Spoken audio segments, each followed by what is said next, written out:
The figure now speaks to him, whispering horrible things that make him question his sanity. Unlike Emily, he has no interest in the occult and has always kept a strong relationship with God. His family can't understand why it's happening to him, or if there's something more sinister at play. I'm incredibly close to this family and have witnessed some of these things myself while staying at their home. There's something deeply unsettling about it all. After 25 years of living with these experiences, they're at a breaking point, desperate for answers. Why is this happening to them? What is the dark figure haunting them, and why does it seem to target only their family? How can they put an end to it all? If anyone has any insight or advice, they're open to anything that might bring peace to their home.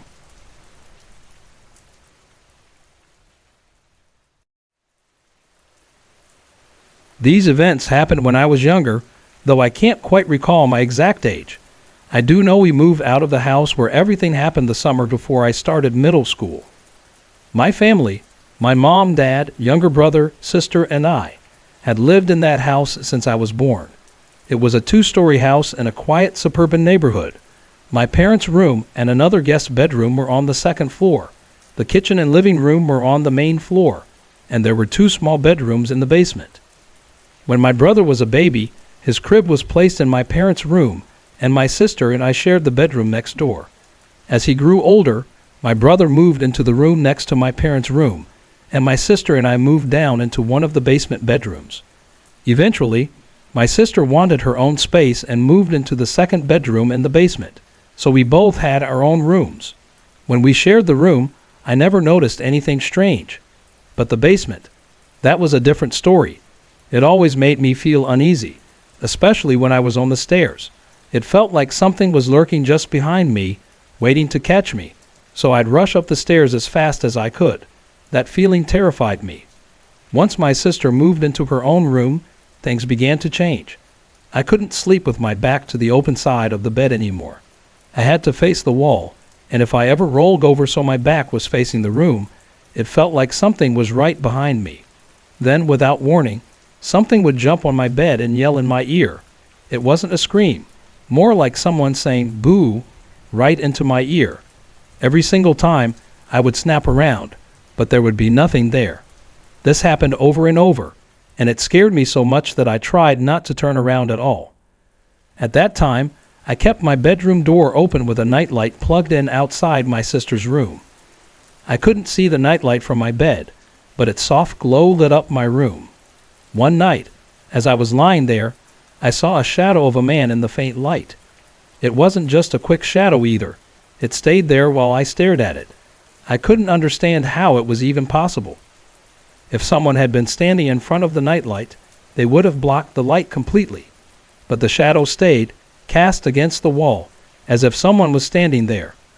I stared at it for what felt like forever before eventually falling asleep. One night, I woke up needing to go to the bathroom. As I left my room, I glanced into my sister's room, like I always did, to check if she was asleep. She was, but standing next to her bed was the dark figure of a man.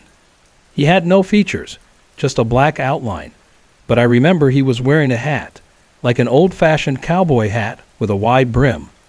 The sight of him terrified me. I ran up the stairs as fast as I could, my heart pounding. I don't remember what happened after that, but I'm certain I didn't sleep in my bed that night. Those were the only 2 times I ever saw anything in that house, but the basement always left me uneasy. I constantly felt like I was being chased up the stairs. We moved to a new house about 30 minutes away before I started middle school. At first, the same thing happened, the feeling of something jumping on my bed and yelling in my ear whenever I turned my back to the outside of the bed. But after a week or so, maybe a little longer, it stopped. Then one evening, while I was watching TV in the new house, I thought I saw the dark figure again. I only caught a glimpse of it out of the corner of my eye, standing just behind the couch. But after that, nothing strange ever happened again. Years later, I finally spoke to my sister about it. I told her about the figure I had seen beside her bed and how terrified the basement made me. She said the basement had always scared her too, and she also felt like something was chasing her up the stairs. She then told me something that sent chills down my spine. She'd once seen a figure of a man standing by my dad's workbench in the basement. When I asked if he was wearing a hat, she said yes, but the hat he wore was a baseball cap. What do you think I saw in that house?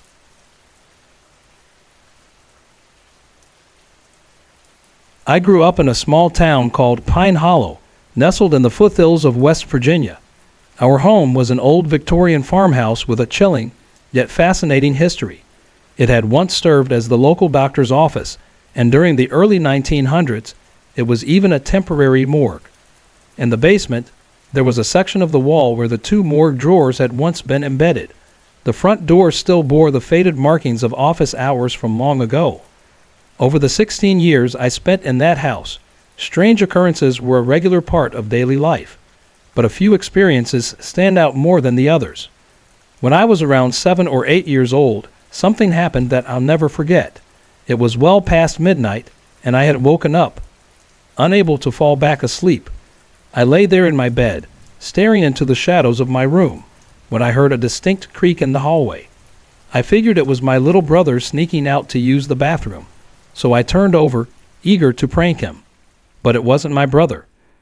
Instead, I saw a figure standing in the hallway just outside my room. It was translucent, its legs fading out just below the knees. The figure looked like a man wearing a long coat, but its face, it was strange. It was almost like it was glitching, not fully formed, like the image was having trouble holding itself together.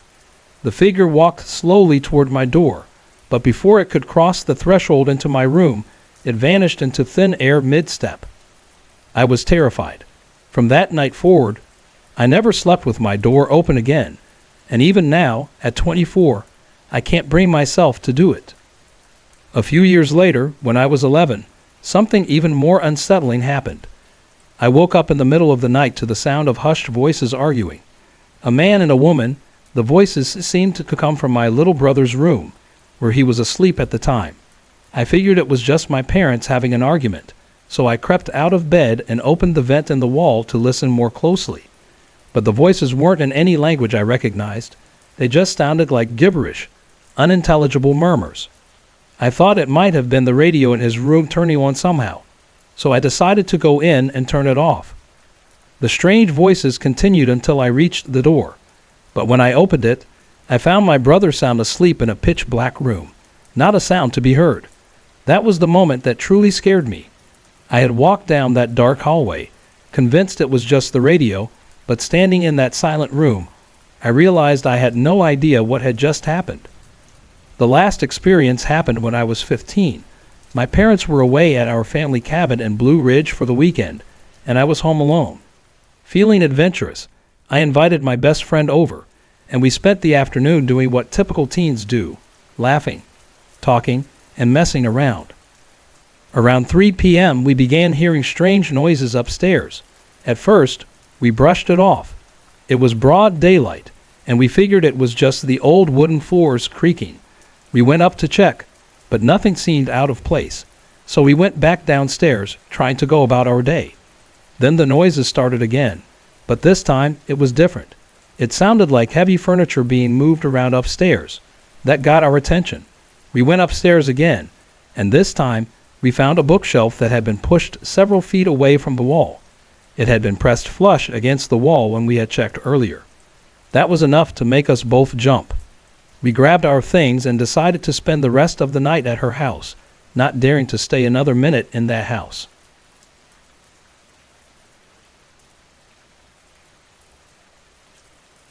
It's hard for me to say that I know much about demons, but I've had some strange and unsettling experiences in my life. They've stuck with me since I was a kid. My mom always told me that these things were caused by a friendly spirit that didn't mean any harm, and that I should just ignore it. I didn't understand until much later that my mom and her siblings had some truly terrifying experiences with a Ouija board when they were young. My mom never liked to go into details, but she once told me her younger brother had become possessed and had to go through an exorcism. For a long time, he couldn't see properly, but with a lot of prayer and blessings from a local priest, he eventually got his sight back. My mom and her relatives often shared ghost stories, and from what I've gathered, I've come to believe that my grandmother, who passed before I was born, had some kind of ability to communicate with spirits. My first experience happened when I was 6. I was sitting at the kitchen table, eating my cereal before school. My mom had packed our lunches the night before, as usual, and placed them on the counter that morning. I was just about to finish my breakfast when suddenly, my lunch pail flew across the room, crashing against the wall. I froze, not knowing what to do. Then, I ran to my mom, crying. She calmed me down and told me it was just a spirit trying to get my attention. She said I should ignore it, that interacting with it could upset the spirit since it was dead, and I was alive. After that, I felt sorry for the spirit, like maybe it was just lonely.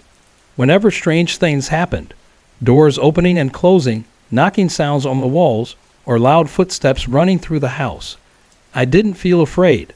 I felt sympathy, hoping that whatever it was could find peace and move on.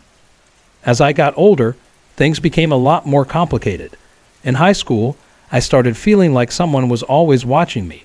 It wasn't just a feeling. I actually saw someone too. He looked like an older man, maybe in his 50s or 60s, big and broad-shouldered, but not fat.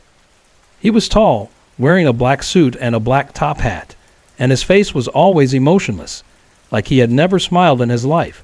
He followed me everywhere I went. Sometimes I'd see him standing ahead of me, like he was waiting, or I'd catch him out of the corner of my eye. At first, he'd disappear as soon as I looked at him directly, but over time, he got closer. I could see him standing right in front of me. I thought maybe I was hallucinating, but it still terrified me. By my junior year of high school, things had gotten worse. I'll never forget December 27th, the day it all changed. I was lying in bed, just about to drift off to sleep. Then, I felt someone standing in the hallway outside my room. Thinking it was my mom, I rolled over to look, but instead, I saw the man standing in the doorway, staring at me. His eyes were wide with excitement, even though his expression was cold. In his hand, he held a large knife. I tried to scream, but nothing came out. I couldn't move. It was as if some heavy weight was pressing down on me, paralyzing me. I could only watch as he walked toward my bed, his movements slow and deliberate, like he was on a mission. When he got close enough, he raised the knife and thrust it into my chest. I didn't feel a blade, but the impact felt like a bowling ball being dropped on me. I couldn't breathe for what felt like forever. Then, just as quickly as he'd appeared, he vanished. The moment I could breathe again, I shot up, screaming.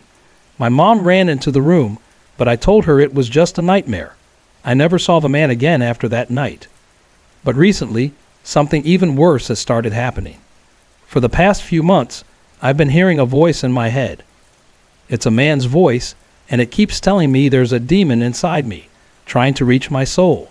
The voice tells me to let it in, threatening to kill me if I don't. The voice even told me what to say to invite it. I know you're there. I know you've been with me all this time. I didn't let you take me before because I was afraid, but now I'm not afraid. I am yours. Welcome. Come and take me. This voice is terrifying me. I don't know what's real anymore. Am I losing my mind, or is something much darker at play?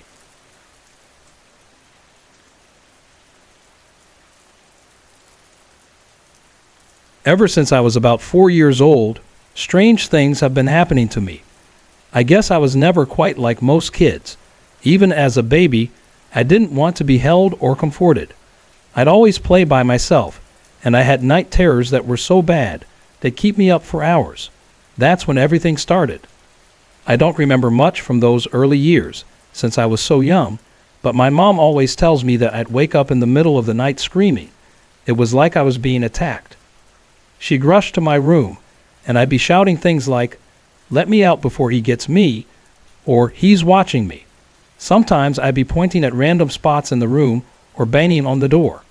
It was always about a man, someone I was terrified of. My mom even thought someone might be hurting me, but there was never anyone there. What's strange is that these terrors only happened when I was alone. If someone else was in the room, they'd stop.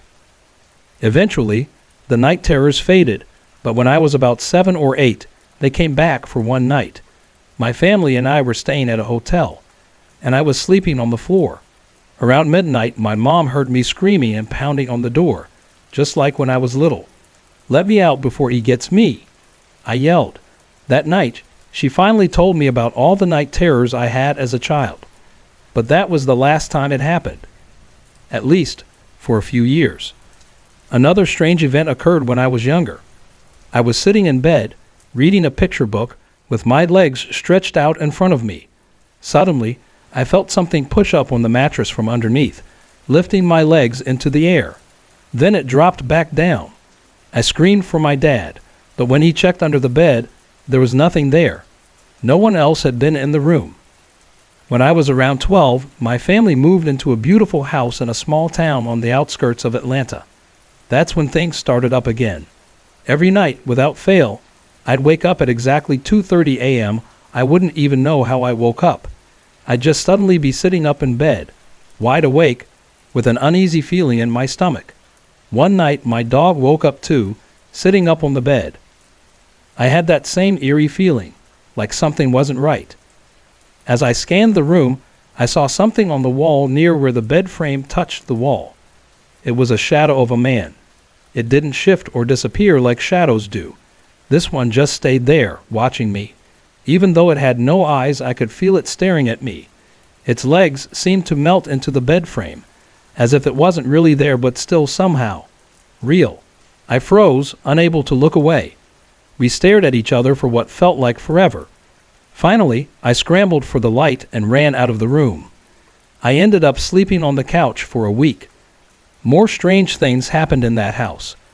I'd hear my name whispered in a raspy voice late at night, hear mirrors crack even though nothing was broken when I checked, and random noises would fill the air. Over time, I tried to ignore it all, but it wouldn't stop. What's even stranger is that when people get close to me, they start seeing things too. Shadow figures, a man in the room, or other things I've seen before. It's almost like whatever this is, it's tied to me in some way. Another thing I've noticed is that I talk to myself, but not like most people do. It's not random muttering. I speak as though I'm having an actual conversation with someone who's there. I didn't realize how strange it was until one of my friends pointed it out to me. I don't know what any of this means or why it keeps happening, but I'm desperate for answers. Has anyone experienced something similar? What do you think this could be, and what can I do about it?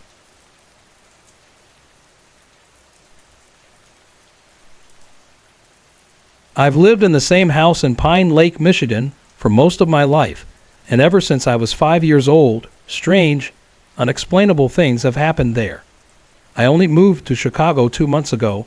I'm 23 now, but those unsettling experiences still follow me. The first memory I have is how my sister and I always needed to sleep with the hallway light on and our doors wide open. We were terrified of the dark. Every night, my cat, Max, would stare at the doorway like something was lurking on the other side, even when I couldn't see a thing. Once our parents went to bed, the unease would settle in. I'd lie in bed, facing the wall, always with the feeling that something was watching me from behind. One night, I felt fingers, 3 fingers and a thumb, wrap around my toes. I froze.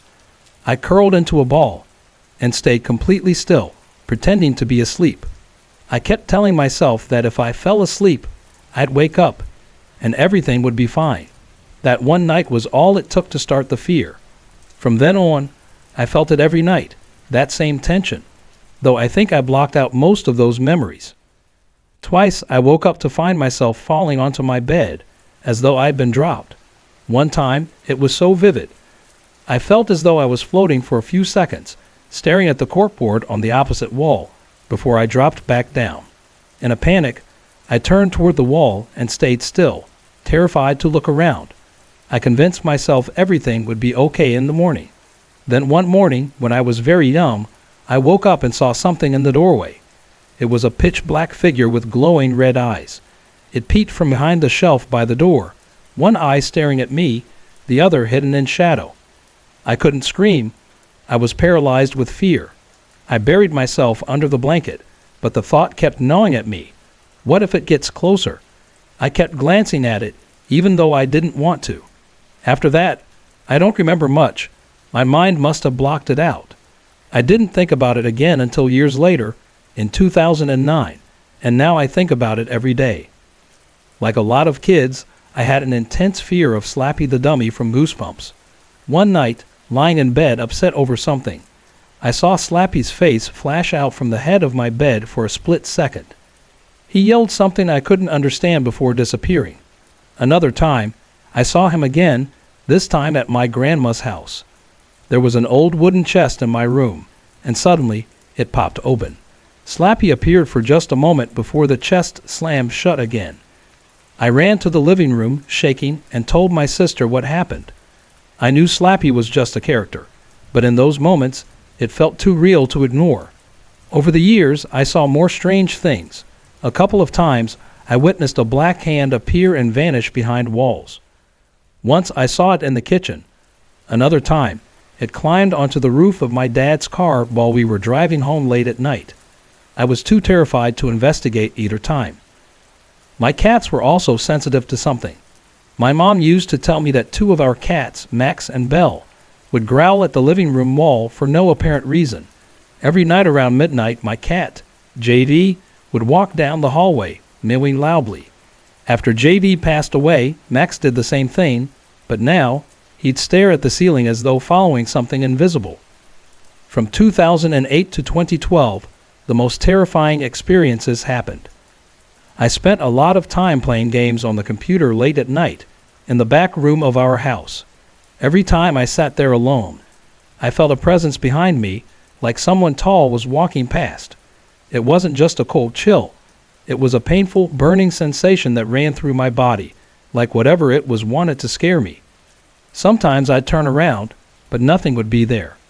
One night, the sensation became too much. I couldn't take it anymore.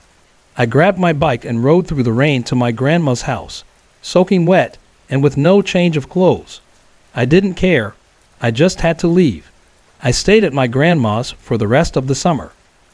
Eventually, the chills came back.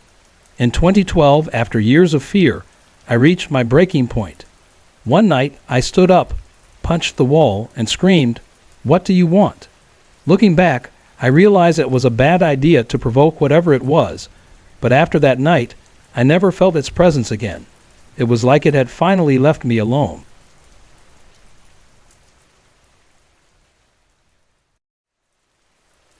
When I was 10, my family moved to a small town called Pine Valley.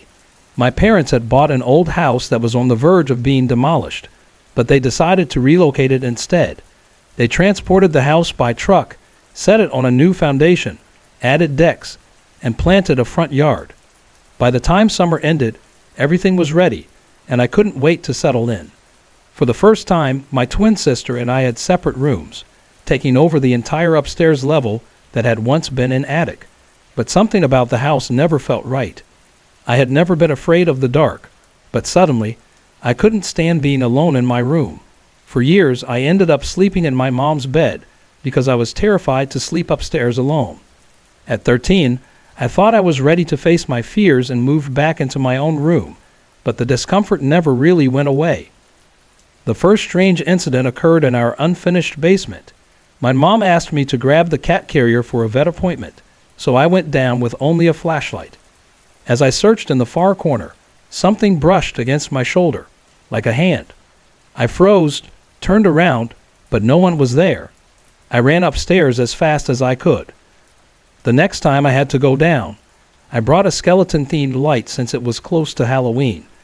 But when I plugged it in, the outlet shorted out, and I got a sharp jolt of electricity. My sister found me standing there, my arm glowing. She pushed me away from the outlet, but the memory is blurry. Later, she said that my face looked wrong.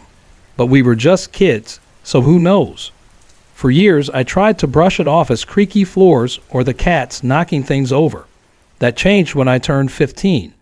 That Christmas, my sister and I got our first cell phones. We invited our friend Kyle over, and we spent hours playing around, filming each other in her room. 2 years later, I was scrolling through old videos when I came across the one from that day. As I watched, I saw something that left me speechless.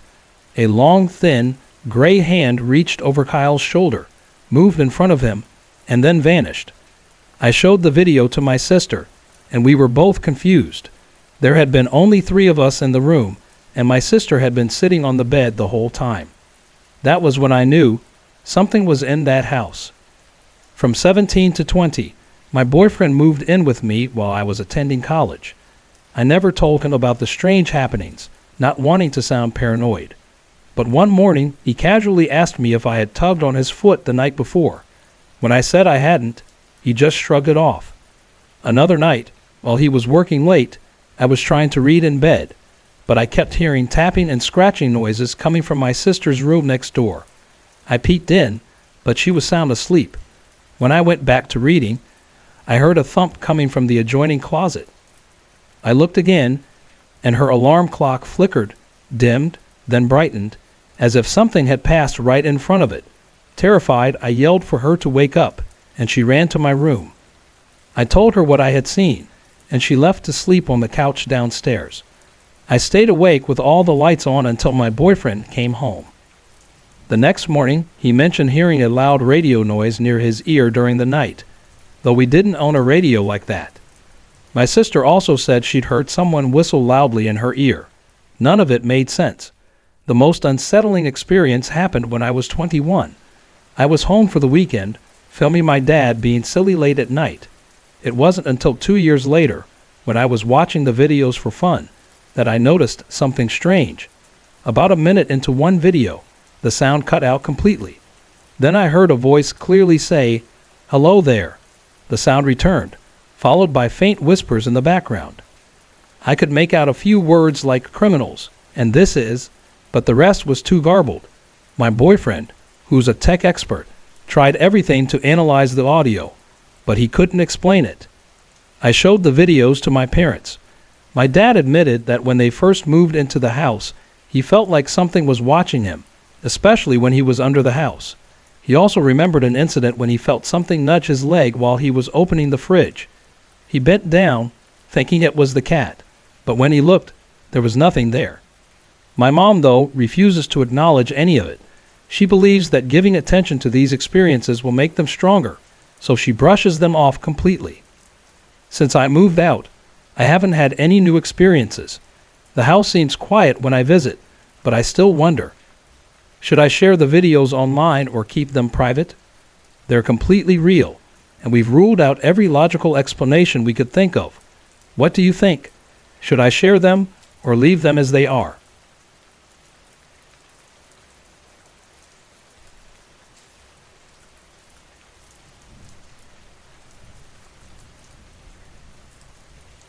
For as long as I can remember, I've always been surrounded by strange and unsettling experiences. I can't really explain why, but of all the people in my family, I've had the most encounters with things I can't quite put into words. My family has had their own share of weird moments, but lately, it seems like I'm the only one still facing them. I don't know why. Let me take you back to where it all started. I was about 3 years old when my parents first noticed something wasn't right. I had terrible night terrors, the kind that would leave me trembling and unable to breathe. In each nightmare, there was always the same shadowy figure. It never changed. Though I was so young, I can still remember it, though just vaguely. It was dark, like something that shouldn't be seen in the light. But those red eyes, they glowed, piercing, like they could see right through me. At first, I thought it was just a bad dream, something made up in my mind. But it wasn't just that. A couple of years later, I started seeing it even when I was awake. I never saw it during the day, but it always appeared at night. It would stay still, not moving, not making a sound. It would just watch me with those glowing red eyes, like it was waiting for something. Things settled down for a while when we moved to a new house when I was about 6. For a time, I thought it was finally over, but it wasn't. Around the time I turned 8, it came back. At first, it only appeared in my dreams again, but this time it didn't fully reveal itself. I would only catch glimpses of its shadow, and just before I woke up screaming, I would hear low, mumbling words I couldn't understand. Then came my first false awakening. I woke up in my bed, feeling like everything was normal, like everything was fine. But then I heard heavy footsteps echoing from down the hall. I tried to move, but my body was frozen. I tried to call out, but no sound came. The footsteps got closer and closer until they stopped. I turned my head toward the doorway, and there it was, a tall, shadowy figure wearing a long coat. It stood completely still, silent, not making a single sound. And then it shifted, becoming a swirling cloud of darkness, rushing right toward me. I snapped awake, or at least I thought I did, but it was just another dream. When I finally woke up for real, I couldn't bring myself to sleep soundly for weeks. After that, things calmed down again.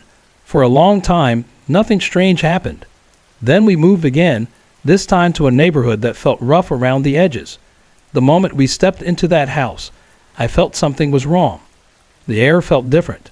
The house didn't feel right. I wouldn't even go near the basement.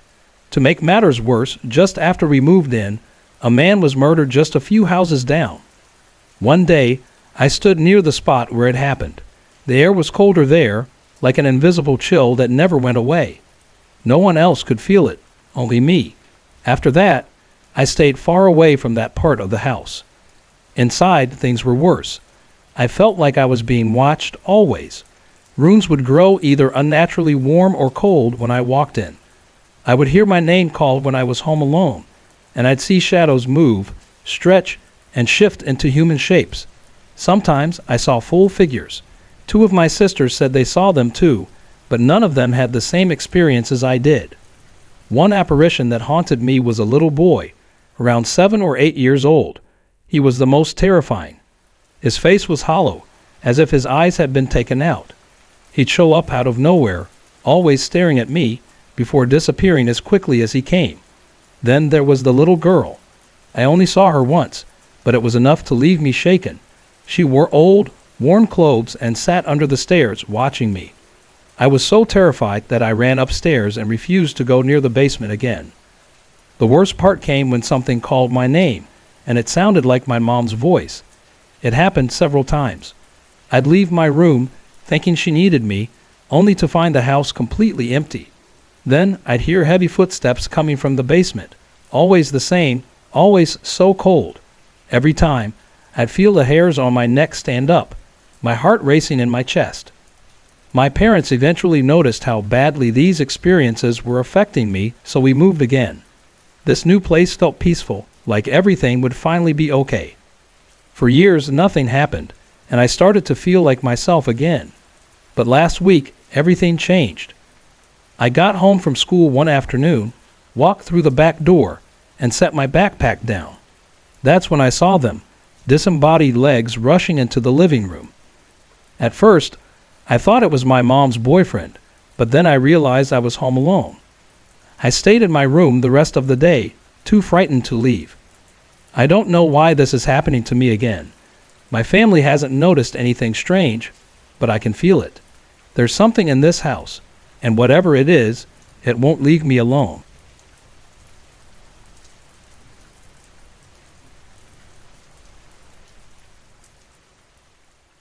For as long as I can remember, I've had an odd fascination with the supernatural. The first time I saw something unexplainable, my curiosity only grew stronger, but that's a story for another time. What I need to share now is how I got exactly what I asked for, and why I wish I hadn't. It all started on a Saturday night that felt like any other. I had dinner, had a few too many drinks, and eventually made my way to bed.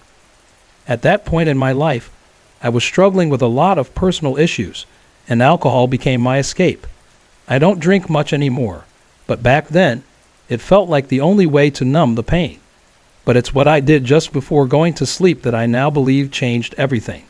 That night, I made a terrible decision. I decided to dabble in spirit channeling and summoning. My curiosity had always gotten the better of me, and being drunk didn't help matters. During the session, I managed to make contact with a spirit. It wasn't a friendly encounter. The entity was childlike, but it didn't take long to realize it wasn't there to play. It never gave me its name, but it made it clear it wasn't a spirit I wanted in my life. Within minutes of reaching out, I knew it wasn't interested in helping. It wanted to feed on me. Being in a haze, I laughed it off. I mocked the spirit, daring it to do its worst, which only seemed to anger it more. But instead of feeling fear, I laughed harder. And then, as my head hit the pillow, I passed out, completely unaware of what I had invited into my life. I'm the type of person who always dreams. My dreams are usually vivid, sometimes even lucid. It can be a gift, but that night it was my curse. In the dream, I found myself falling for a woman. We connected, and for reasons I still don't understand, we ended up on a bus. I looked away from her for just a second, and when I turned back, she was cutting into her own stomach. She pulled out something, a fetus, almost fully developed, and handed it to me. Smiling, she whispered, "I know you want children, so here." I froze, my heart racing as the dream twisted into something dark. The fetus turned into a baby-sized demon, its body engulfed in flames. I could only scream as the fire consumed me, burning through every inch of my being. It felt like I was living it. The heat, the pain, the terror. But when I woke up, it wasn't over. It wasn't the kind of waking where the nightmare fades into the past. It was like the dream was still there, lingering.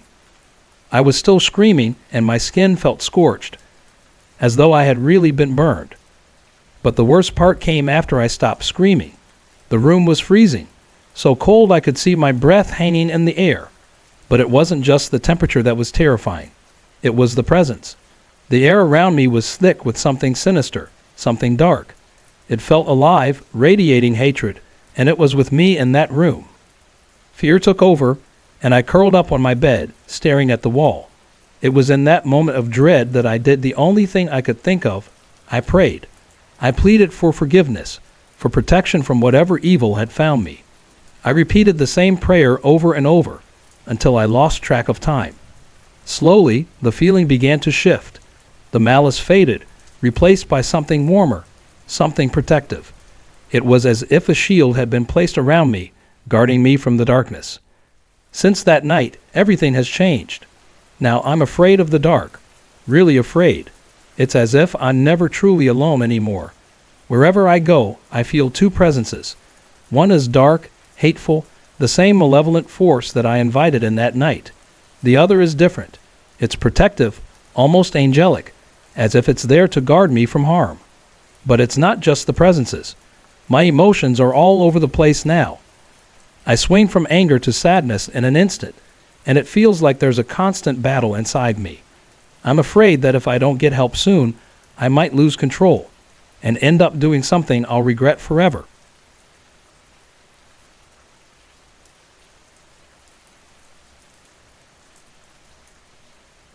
From a very young age, I've been captivated by the supernatural. At first, I thought the strange lights, sounds, and experiences I encountered were just the product of an overactive imagination. But over time, I realized there was something more. Now, I want to share my story, hoping others might open their minds to a world that I believe exists alongside our own. When I was around 5 years old, my family lived in a small town called Pine Lake, tucked away in the outskirts of Maine. It was the summer of 1982 when our home, along with 2 neighboring houses, was moved to make space for a new shopping center. Our house was relocated to a quieter part of town, but strange things started happening soon after. It was as though something was left behind. Right after the move, I began experiencing what I called nightmares, vivid, terrifying dreams that felt all too real. They all took place in my bedroom. One night, I dreamed I saw bright lights flashing outside my window. Standing on my bed, I leaned closer to see what it was. What I saw still haunts me, a glowing blue figure, with dark smudges on its skin and deep, solid black eyes. It had no mouth, nose, or ears. The figure seemed to sense me watching and turned slowly towards me.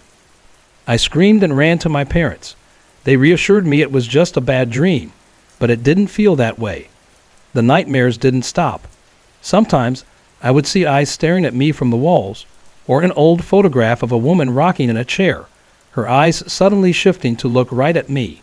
When I shut my eyes, I could still see monstrous faces, twisted, snarling demons, things no child should be able to imagine.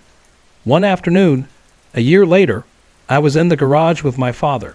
The sun was shining, and everything felt normal. We were listening to the radio when suddenly, the broadcast was interrupted by a deep, metallic voice. It was speaking in a strange, almost ancient language. My dad quickly grabbed me, pulled me away from the garage, and shut the door. He told me to play somewhere else and never mentioned it again. When I asked him about it later, he claimed he didn't remember. He brushed it off as my imagination. Years passed, and one night when I was home alone, something far more terrifying happened. It was a stormy evening, and the house felt unusually quiet. I ventured downstairs to the basement, where we had a laundry room, a small living area, and a fireplace. As I walked toward the living room, I caught movement from the corner of my eye. I turned, and there, rushing toward me, were two gray, misty figures. Their faces were blank, and where their eyes should have been, there were only darker patches. Their arms and legs faded into the mist. Frozen in terror, I fell to the floor, screaming, hands over my head. To this day, I can't shake the memory. It felt like a personal attack. After that, I couldn't step foot in the basement without feeling watched. Even with the lights on, I felt eyes on me. Our pets, first a dog named Daisy and later a cat, began acting strangely too. Daisy would sit at the top of the stairs, growling and staring down the hallway.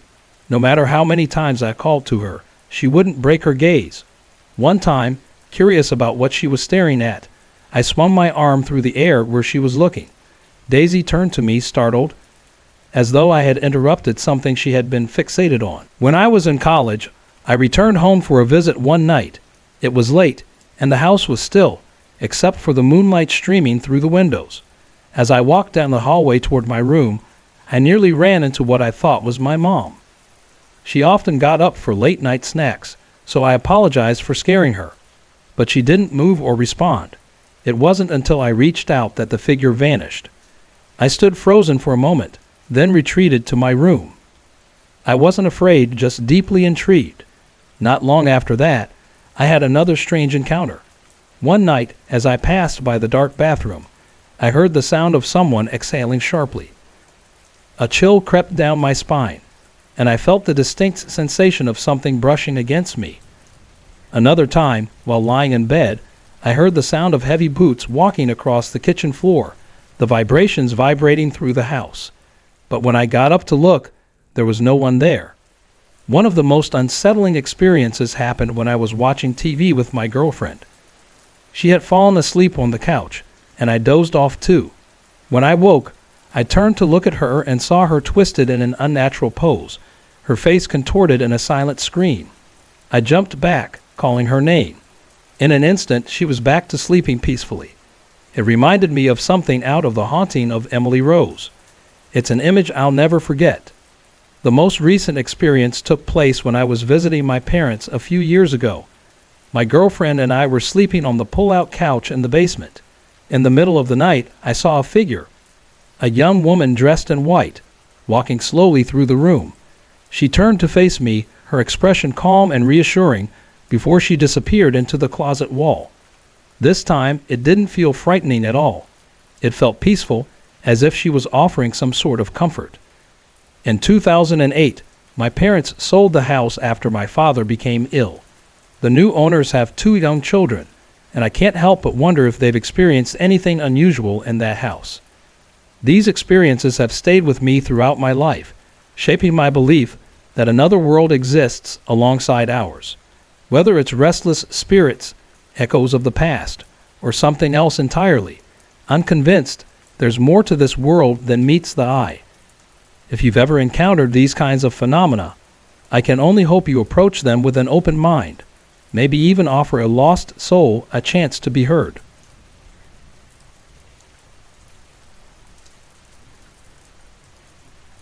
When I was 6 years old, my family moved into a house on an old, crumbling farm in Pine Lake, a small town tucked away in the hills of northern Michigan. Behind our newly built backyard fence stood a rundown farmhouse that seemed ancient, probably over 100 years old. It had once been home to a family, but one day they packed up and left without a word, abandoning many of their things. To this day, no one knows why they left. Maybe financial problems, or maybe something far darker. The property around the farmhouse was a graveyard of forgotten relics, rusted farm equipment buried under tangled vines, broken down tractors, piles of tires, and barrels that had long been overtaken by weeds. I had never believed in ghosts, not until we moved into that house. Everything changed one cold evening in 2001, right around the Super Bowl. My dad was out with friends, so it was just my mom and me at home. We were sitting on the couch, laughing and watching the game, when suddenly, the lights flickered and went out. We looked outside and saw that our house was the only one on the block left in the dark. My mom began to panic, checking every room, convinced someone had broken in. After making sure the house was locked up tight, we lit some candles and sat in silence, waiting for the power to return. It did, but only for a few minutes before going out again. This cycle continued for over an hour. We were the only house in the neighborhood affected, and we couldn't understand why. Then, after the second power outage, we heard a loud crash coming from the basement, like something heavy had fallen, maybe a piece of furniture or a table. I froze, my heart pounding. My mom was just about to call the police when she decided to go check it out herself. She came back a few minutes later, pale as a ghost, but there was nothing there. No intruders, no broken windows, nothing out of place. We just stood there, not knowing what to think. Not long after that, something even stranger happened. Again, it was just my mom and me at home. My dad was on a business trip. Everything was calm until about 3 a.m., when my mom suddenly shook me awake. Her face was white with fear. She told me she'd heard the sound of glass breaking downstairs. "Lock your door," she said, "and if you hear me scream, call 911. I was terrified, but I did what she said. I locked myself in my room, and she went downstairs alone. She checked every room but found nothing. But the next morning, when we went into the kitchen, we were both shocked. Glass was scattered across the floor, but it didn't come from a window or a cup. It had fallen from one of the glass covers on the chandelier above the kitchen table. There were 6 bulbs, each with its own cover, but only one was shattered. And the break was perfect, like someone had carefully cut around the rim of the glass. To this day, I can't explain it. The strangest incident came one night when I was struggling to fall asleep. It was a little after 3 a.m. when our alarm system went off. My dad rushed downstairs to silence the blaring sound and checked the system. It indicated a broken window in the basement. While my mom and I stayed in my room, my dad checked the house. He found no sign of an intruder. But when he went down to the basement, he found that about 10 objects had been knocked to the floor. Picture frames, a vase, a candle holder, and a few other items that had been on tables. Was it the sound of these objects hitting the ground that triggered the alarm? We didn't know, but it was unsettling. After that, the lights would turn on and off by themselves.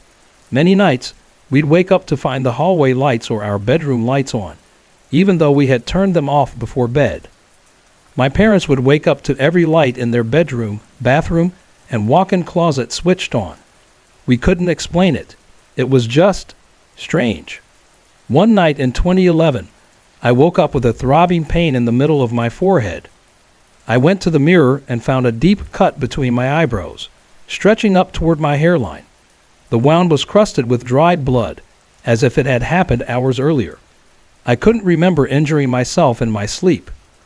If I had, wouldn't I have woken up from the pain? I moved out of that house years ago, and now I live in Toronto, but my parents still live there.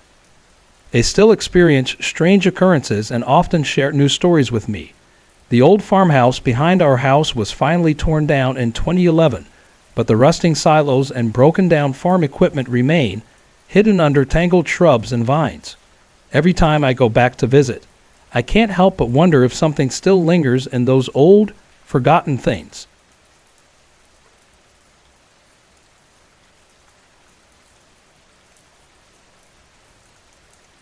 Ever since I can remember, I've been surrounded by ghosts and spirits.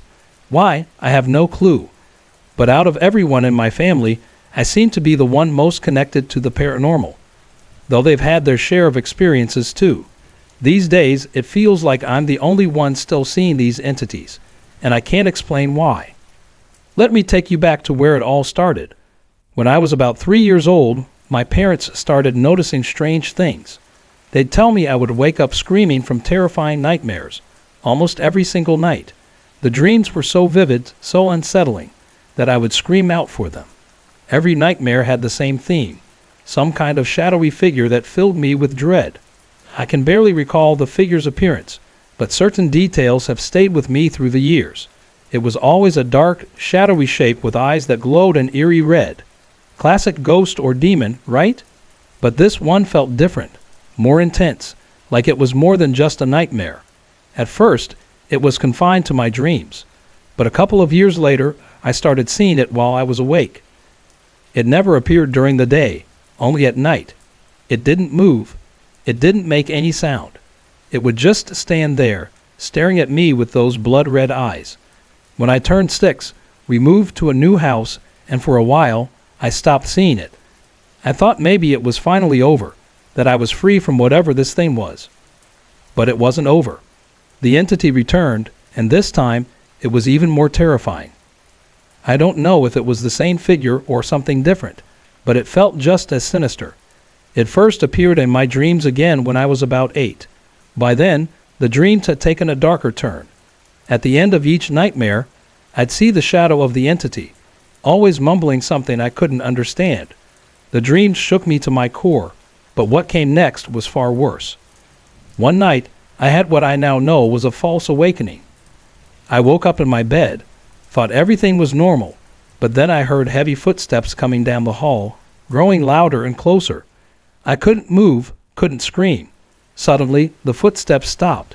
A tall, shadowy figure in a trench coat appeared in my doorway. It didn't have any features, just a silhouette. It mumbled something incomprehensible, then morphed into a cloud of darkness, rushing toward me. That's when I jolted awake, or so I thought. The same thing happened again in another dream before I finally woke up for real. After that, I couldn't sleep for weeks.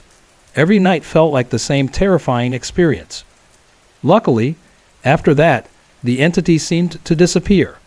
Things were quiet for a long time, and I finally felt a little peace. But that peace didn't last. A couple of years later, we moved again, this time to a house in a neighborhood that wasn't the best. From the very first day, something felt off about the house. I couldn't bring myself to go down into the basement. To make things worse, a man had been murdered just a few houses down the street. At first, I didn't think much about it, but then I started noticing something strange. Every time I stood near the spot where it happened, the air felt unnaturally cold, even in the middle of summer. No one else seemed to feel it, but for me, it was undeniable. I started avoiding that area altogether. Inside the house, things were worse. I constantly felt like I was being watched. Sometimes rooms would get really cold or suddenly warm, for no reason. On several occasions, I'd hear someone call my name when I was home alone. I'd turn around, but no one would be there. I'd often see shadows moving out of the corner of my eye, and occasionally, I'd see full apparitions. My sisters claimed to see them too, but not as often as I did. One of the most unsettling apparitions was of a little boy, around 7 or 8 years old. He'd appear out of nowhere, always staring at me with hollow, empty eyes. He'd only be visible for a second before vanishing. As frightening as he was, the little girl I saw was worse. I only saw her once, but that was enough to leave me terrified of the basement for good. I had gone downstairs to grab something from the deep freezer. Out of the corner of my eye, I noticed someone under the stairwell. Thinking it was the little boy, I didn't think much of it at first, but then I realized the figure wasn't disappearing like he usually did. When I looked directly at her, I saw a little girl, no more than 5 or 6, wearing old-fashioned clothes. She just sat there, staring at me in complete silence. I didn't stick around to see more. I ran upstairs and refused to go back down. One of the most chilling experiences involved something that imitated my mother's voice. Late at night, I would hear her call my name. When I'd go to check, I'd find the house empty. Moments later, I'd hear heavy footsteps coming from the basement. This happened more than once, and it never got any easier to handle. These events took a serious toll on me. My parents noticed my mental state declining and decided it was time to move again. We eventually ended up in the house where I'm writing this now. For years, I felt normal again. The strange encounters stopped, and for a while, I finally felt like myself again. But recently, things have started happening once more. About a week ago, I came home from school, dropped my backpack by the door, and looked up just in time to see a pair of disembodied legs rush into the living room.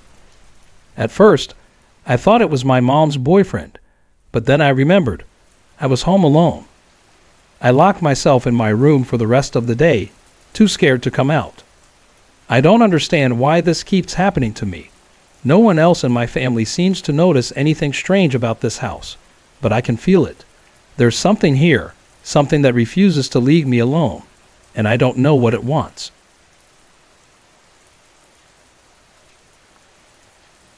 It was a warm Saturday afternoon in the summer of 2010, and I was living with my parents at the time when something happened that I can only describe as my one and only true encounter with the supernatural.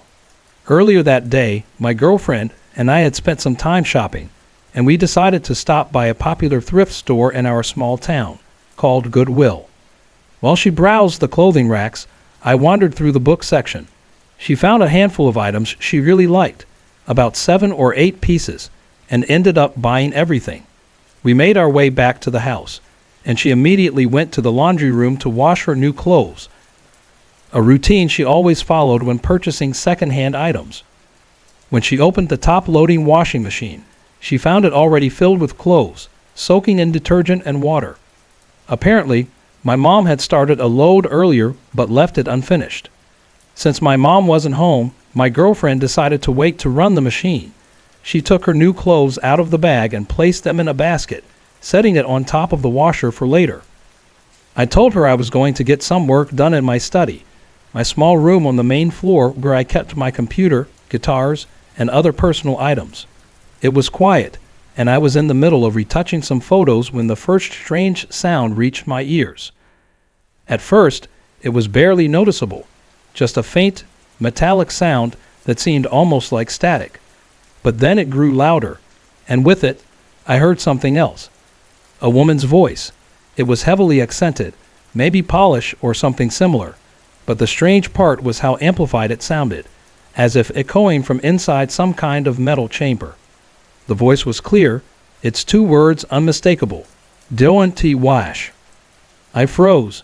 My heart raced as I sat there, too scared to turn around. The air in the room suddenly felt thick, as though something was right behind me watching. I didn't dare move. After what felt like an eternity, I finally managed to glance over my shoulder, but the room was empty. No one was there. Still rattled, I decided to check the rest of the house. I locked and unlocked the doors, checked every room on the main floor, and even went outside to see if anyone had come onto the property. There was no one. The house was as still and quiet as it had been before.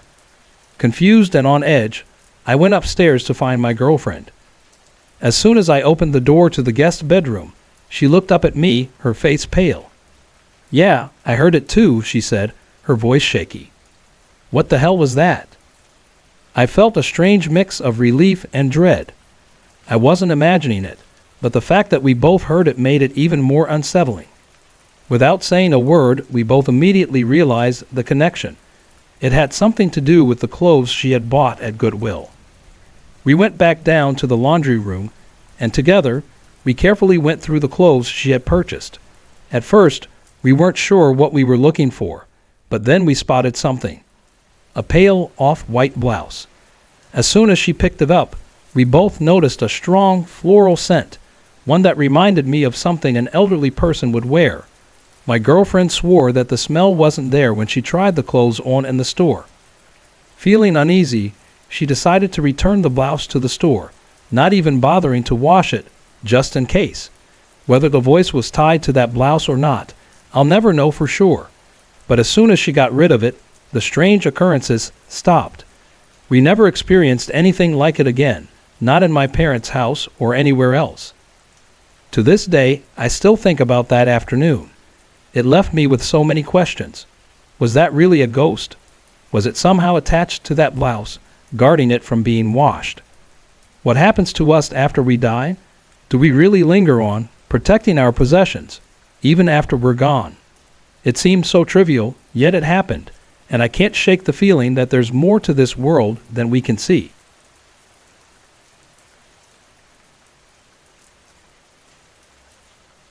The year was 1980, and I was 14 years old. My family, my parents and two younger sisters, had been living in Saudi Arabia for the past few years due to my dad's work on a major telecommunications project. But when it was time for me to start high school, I was sent back to the United States to live with my grandmother in a small town in rural Pennsylvania, just outside of Pittsburgh. My grandmother lived by herself, having lost my grandfather when I was still a baby.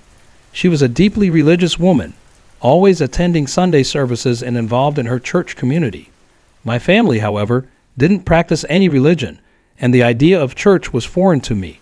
This new environment was a huge shift for me, being away from my parents for the first time, adjusting to small-town life, and living in my grandmother's pious household. The whole experience left me feeling out of place, like I didn't belong. Things got worse when I ran into the school bully on the first day. From that moment, I was an outcast. My classmates avoided me, and I became the target of ridicule. I withdrew even further, feeling utterly isolated. Eventually, I stopped attending school altogether, a decision that crushed my grandmother. She took me to see a doctor who prescribed antidepressants, but I didn't believe in pills, so I tossed them away. During the day, I would ride my bike through the empty streets, often spending hours at the local library or sitting on a park bench, reading books under the bare trees. At night, I would sit up late watching television, finding comfort in shows like The Tonight Show with Johnny Carson. The quiet of those late hours was my only escape. My grandmother's apartment was on the second floor of an old house on the outskirts of town, right next to the train tracks. The house had a musty old smell, and the floors creaked and groaned with every step. The only way in or out was the staircase leading up to the apartment, and I had a perfect view of the stairs from the living room. No one could enter without me noticing. One cold November night, while I sat in the living room, I heard soft sobbing coming from my grandmother's bedroom. I knew that I was the cause of her distress. She was worried about me, my skipping school, my emotional distance from her. As I sat there, guilt eating at me, I heard something unexpected.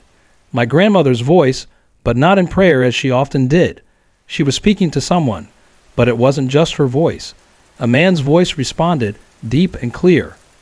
"Don't worry, Anna," the voice said. A chill ran down my spine. I froze, not sure if I had heard it right. I looked down the dark hallway, but there was no one in sight. I had been sitting in the living room all evening, and the front door was locked. My grandmother sobbed again, but this time the voice spoke once more. "Everything will be all right." The hair on the back of my neck stood up, and a sense of dread filled the room. I stayed completely still, too frightened to move or even glance toward her bedroom. My mind raced. Could it have been my grandmother speaking in some other voice, or was it something else, something that couldn't be explained? I didn't sleep a wink that night, too shaken to even get up from the chair. When the sun finally rose, I still couldn't explain what had happened. Part of me wondered if it had been my grandfather's spirit, somehow reaching out to comfort her. The thought was both terrifying and comforting. Whatever it was, I never forgot that night, and the memory of it still lingers, as vivid as the moment it happened.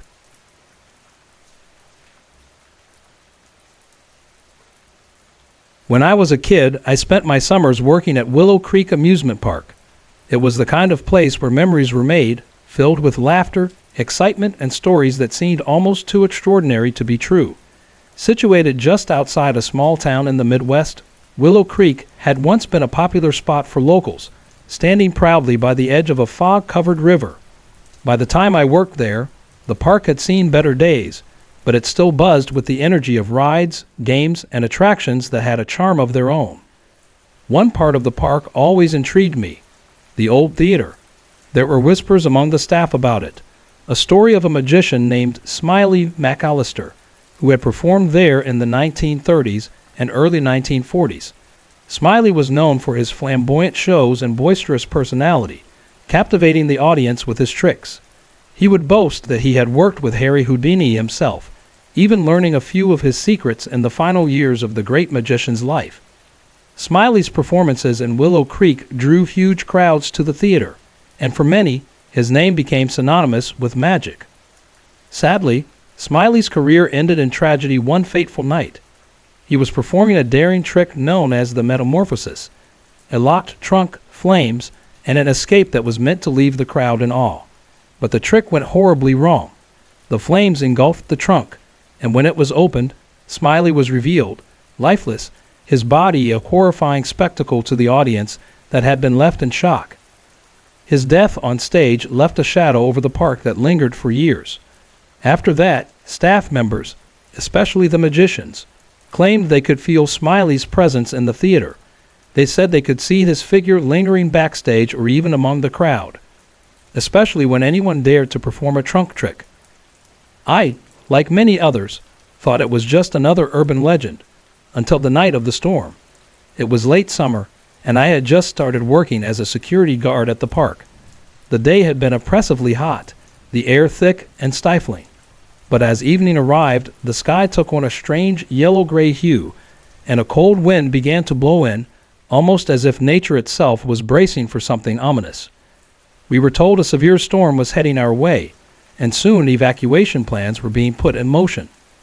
By the time the first flashes of lightning lit up the sky, the island was already in the midst of chaos. The large ferries that transported visitors to and from Willow Creek had already departed, but one small boat remained, the River Queen, which docked at the nearby town of Blackwater. It was making its final trips just as the storm began to roll in. As the announcement echoed through the park to evacuate, the place went eerily quiet. The wind howled like a wild animal, debris and trash flew through the air, and stuffed animals from the carnival booths were tossed into the air, spiraling down the paths and into the river below. My partner and I, both security guards, were tasked with doing a final sweep of the park before heading to the dock for the last boat. The first stop was the theater. As we approached, the lights flickered and died, leaving the park in darkness, save for the emergency lights casting a dim red glow over everything. The sky above us swirled with thick, black clouds, and the wind was so strong that it tore the teacup pods from the Ferris wheel and sent them tumbling like deadly projectiles. We met up near the food court, where we decided to check the theater before heading out. The building was silent, unnaturally silent, the kind of silence that made you hold your breath. We moved cautiously through the main hall and then backstage, calling out, but the storm outside swallowed up our voices. As we made our way toward the exit, a sudden cold chill washed over us. I could feel someone else was in the room with us. Turning toward the stage, we froze. There, between the parted curtains, stood a large figure, a man, tall and broad-shouldered, wearing an old-fashioned bolo hat and sporting a long, bushy beard. His face was hidden in shadow, but his presence felt unmistakable. It was Smiley. He didn't move, just stood there, silently watching us. His gaze shifted between my partner and me, almost as though he was assessing us, concerned, confused. Then he took a step forward. That was enough. Without a word, we bolted out of the theater, running through the storm as debris whipped around us. The park was in utter chaos. Rides were toppling, tents were shredded, and everything was being carried away by the wind. We took cover behind buildings, sprinting from one to the next, trying to shield ourselves from the violent gusts. Finally, we reached the dock, where the River Queen was waiting, bobbing violently in the choppy water. The ride across the river was nothing short of terrifying. The waves crashed against the boat, and we were tossed around as if the boat might capsize at any moment. It felt like it took forever to reach Blackwater, though it normally only took about 15 minutes. When we finally disembarked, soaked to the bone and shaking with cold, I turned back to look at Willow Creek. The storm had consumed it. The park, the Ferris wheel, the theater, all of it was engulfed in swirling black clouds, illuminated by lightning.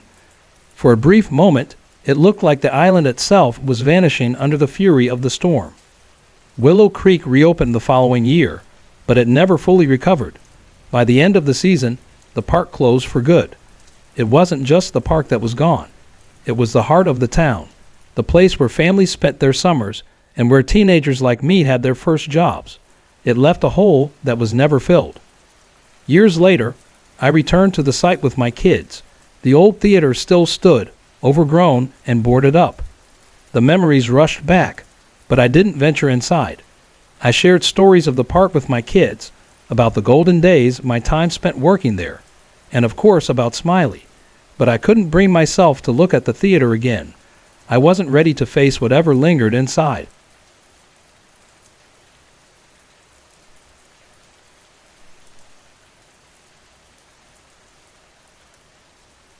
It was during my freshman year of high school, long before everything else started to get really weird. I was in ninth grade, and my history class had assigned a massive project on World War I. My partner, who would go on to become one of my closest friends, and I decided to focus on trench warfare. The project required an essay, an in-depth report, and a scaled model of a trench battle scene. By late fall, with the semester's deadline looming, we were scrambling to finish. The cold weather had made it impossible to set the plaster outdoors, so we decided to dedicate an entire weekend to getting the model done indoors at his house. I planned to stay over at his place to make sure we finished everything on time. He lived in a charming old two-story house near a lake, on a street called Maple Drive. The house was beautiful, classic white wood siding with big windows and a wraparound porch. It had been standing for decades and carried that historic vibe, complete with tall ceilings, large formal rooms, and a creaky wooden staircase. It seemed like the perfect place to spend a quiet weekend working, and, as it turned out, a perfect setting for a haunting. We got the model finished quickly, leaving us with plenty of free time. That night, we kicked back, listening to music. It was mostly alternative rock bands that were making a name for themselves in the late 80s. I was more into classic rock and hair metal, but it was a nice change. As the night dragged on, the conversation shifted to the house. That's when he casually told me it was haunted. At first, I laughed, thinking he was just messing around. But then he started telling me about all the creepy things that had happened since his family had moved in less than a year before. From the very first nights, the house was filled with strange noises, clunks, thuds, creaks, and bangs that couldn't be explained. His dad brought in contractors to check for any structural issues, and HVAC specialists checked the air ducts. Everything came back normal. Then, as suddenly as they started, the noises stopped. For a while, they thought it was over, but then things escalated. The noises were replaced by something much stranger. In the formal dining room, his mom had this large display cabinet full of little knickknacks, ceramic animals, small toys, vintage ashtrays, and all sorts of other collectibles. One morning, she found a couple of items out of place. Then it happened again, and again. At first, my friend was blamed for it, but it quickly became clear that the objects were moving on their own, after everyone had gone to bed. Eventually, his family accepted that something supernatural was going on. They brought in a priest to bless the house, hoping to bring some peace. But instead of calming things down, the disturbances only got worse. Every morning, they'd find the knickknacks scattered across the floor, sometimes arranged in circles, lines, or random patterns. His mom, who was very attached to the house, kept putting everything back, morning after morning, trying to keep the peace. I was intrigued but skeptical. That night, I had trouble sleeping in a house with such a reputation. When we woke up the next morning, just as my friend had said, the knickknacks were all on the floor, arranged in a line from tallest to shortest. Still not convinced, I asked if I could stay another night. The second night, we decided to test whatever was causing the disturbances. We rearranged the knickknacks into bizarre formations, some in strange poses, and left them on the floor. Then we went to bed. That night, the house seemed to come alive. Thumps, groans, creaks, and bangs echoed through the rooms, louder and more intense than anything my friend had ever heard before. Neither of us slept. We lay there, listening in fear as the sounds surrounded us, growing more intense by the minute. When morning finally came, We rushed to the dining room to check on the knickknacks. What we found left us speechless. Every single item had been shattered into tiny, unrecognizable pieces, as though whatever had been moving them had finally lost control. My friend's parents were furious, but we couldn't explain what had happened. I left that day as a true believer in ghosts. The story became the topic of conversation at lunch for the rest of the year. Despite the sleepless weekend, we still managed to score a 98% on our project, a personal achievement for me, and a memory forever tied to that haunting. A few months later, my friend's family sold the house and moved across town to a new place. We spent the rest of our high school years there, throwing parties and making memories. His parents still live there to this day. As for the old house on Maple Drive, I've always wondered what the new owners might have experienced. Did the disturbances follow them? Or did the house fall silent again? That weekend marked my first encounter with the paranormal, and it's one of the most vivid memories of my teenage years. It taught me that sometimes the things we dismiss as impossible might be waiting for the right moment to reveal themselves.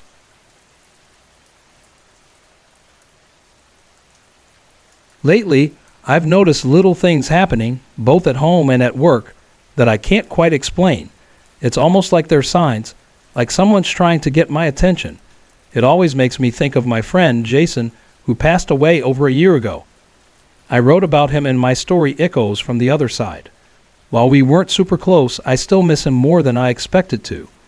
After his death, I prayed for him to visit me in some way, and I believe he did, once, at work, not long after his passing. But compared to others I've lost, his presence has been less frequent, almost like it fades faster because we weren't as close. A couple of weeks ago, I started praying to Jason again, asking him to come back, to show himself. It wasn't long before I had a dream, or maybe something more than a dream. In it, I found myself at an indoor pool, one that had long been closed for the night. It was dark, the water still, and there was an eerie silence, except for the sound of water lapping against the pool's edge. Even though I couldn't see him immediately, I could feel Jason's presence, as if he was standing right next to me. Then, like a movie scene shifting, he appeared, sitting on the edge of the pool, his feet dangling in the water. His smile was as big and warm as it had been when he was alive, and he looked at me with that grin of his. He said, "What took you so long? Come on, let's swim." I can't remember exactly what I said, but I do remember the rush of emotions. I wanted so badly to hug him, to hold him close, and I did. The sensation of his arms around me, the feel of the cool water beneath us, it all felt so real. For what seemed like forever, we just stayed there, locked in that moment, before it slipped away, leaving me awake but still filled with the memory. Then last weekend, something strange happened. Late at night, my husband and I were in the kitchen, searching for a midnight snack. Our kitchen is full of appliances that always make sounds, the fridge humming, the oven beeping, the kettle clicking, but none of them were in use. Suddenly, we both heard a beeping sound. It wasn't the usual beat from the oven when something's done baking. No, this beep had a rhythm, almost like a tune. Beep, beep, beep, beep. It was weird, and we both paused, looking at each other confused. We started checking the appliances. The oven was off. The kettle hadn't been used, and it doesn't make noises like that anyway. The fridge was quiet. None of the usual suspects were making a sound. We looked around, trying to figure out what was going on. It felt like the sound was coming from right between us, as if it was meant to get our attention, to remind us that we weren't alone in that room. My husband, who isn't the type to believe in the paranormal, even admitted he thought it was strange. We talked about it for a bit, but couldn't figure out where the noise was coming from. A few days before the beeping, something else happened at work. I was alone in the small shop when I heard a noise that sounded like a poster falling to the floor. I went to check, but nothing was out of place. For a moment, I wondered if I'd imagined it. Then just yesterday, it happened again, but this time there was a customer there. This time, the sound was lighter, like an internet cable falling from the shelf. The customer noticed it too and said, "Oops, something must have dropped." I was relieved that someone else heard it, confirming it wasn't just in my head. I searched the shop again, but once more there was nothing there. Every time these little things happen, I think of Jason. He's the only person I've ever known to make his presence felt like this, moving things, making noises. The feelings I get during these moments aren't fear or dread. They're more like comfort, like he's checking in on me, reminding me that I'm not alone. And honestly, it feels good. I'm thankful for it.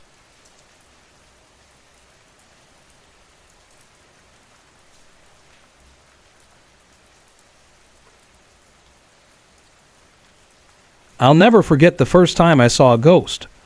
I was about 6 or 7 years old, and the memory is still so clear in my mind. There was a man, all dressed in black, his coat long and flowing, and a wide-brimmed hat pulled low over his face, hiding it completely. He would appear at the foot of my bed, or sometimes right beside it, standing perfectly still. I couldn't explain why, but the sight of him terrified me. Every night, I dreaded the thought of falling asleep, afraid he would be waiting for me in the dark.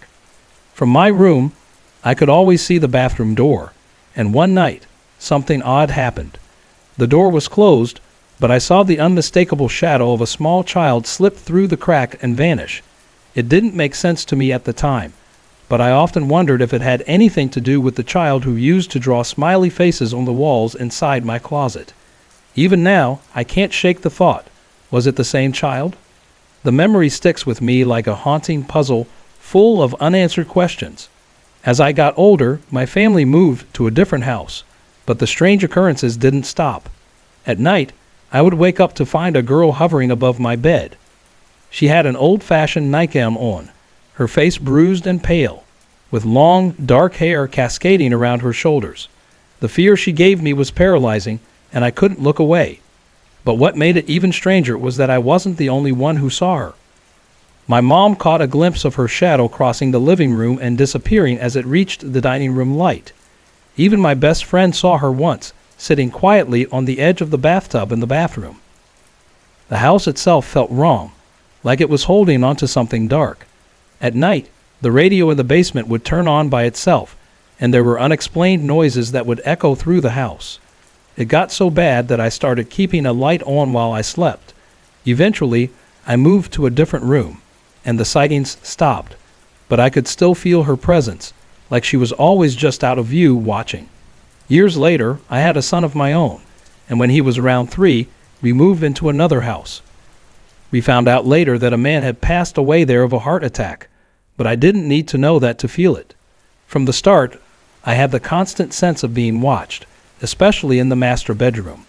Pictures would fall off the walls for no reason, and doors would shut on their own. One afternoon, I was upstairs cleaning while my son played in the basement. Then I heard the loud slam of a door, followed by his crying. I rushed downstairs and found him cowering in a corner, trembling, eyes wide with fear. He told me that he had been heading to the bathroom when the door slammed shut, the lights flickered off, and a tall, dark figure came through the wall. After that, he refused to go into the basement. The one time he tried to go back down. I found him hiding under the stairs, too scared to come out. Another night, we were sitting in the living room watching a movie when my son turned to me and asked, "Mom, who's that man in the kitchen?" I froze and looked over, but there was no one there. That moment still chills me to the core. It wasn't long after that we decided to leave. Now in our current home, the strange events continue. We hear footsteps on the stairs when no one is there, and knocking sounds come from the closet doors. My husband even woke up one night to the sound of someone clicking their tongue right by the bed. One day, I walked into my 4-year-old's room and found him talking to the closet door. When I asked him who he was talking to, he just said, "My friend." As I turned to leave, I heard a knock coming from inside the closet. These experiences make me wonder, why do ghosts seem drawn to me? Could I have passed this on to my children? Or is it the same spirits following us from house to house? The thought lingers unanswered, and I can't help but feel like I'm being haunted, not just by spirits, but by the memories of all those encounters.